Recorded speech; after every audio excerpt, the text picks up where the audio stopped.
पूजहि विप्र सकल गुणहीना शूद्र न पूजहि वेद प्रवीणा।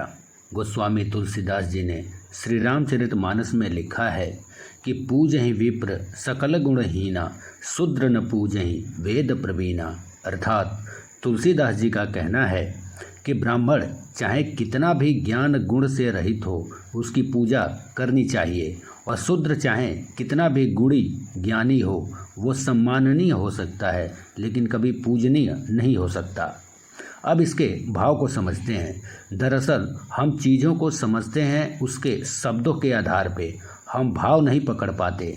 इसीलिए पहले के ये सारे शास्त्र गुरु परंपरा से पढ़ाए जाते थे, वरना हम क्या का क्या अर्थ निकाल लेते।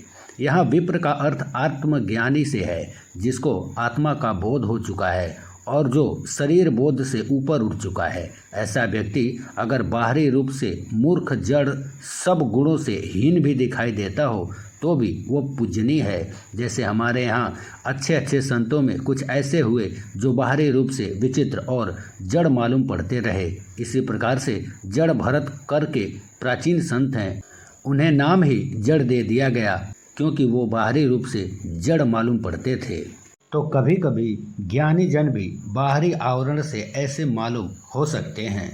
शूद्र वेद प्रवीणा का अर्थ होता है ऐसा व्यक्ति जो सारी किताबें पढ़ पढ़ के प्रवचन बाँचता रहता है, उसका मर्म नहीं समझता है, उसको उसका अनुभव ज्ञान नहीं है, फिर भी वो उसका दंभ करता है, पांडित्य दिखावा करता है। जैसे कि तुलसीदास जी कहते हैं, मैं कहता आँखन देखी तू कहता कागज की लेखी। यानी मैं अपने अनुभव से बोलता हूँ तो तू सिर्फ किताबों का लिखा बाँचता है। वर्ण व्यवस्था पहले जो थी वो अलग थी। वर्ण का अर्थ होता था रंग।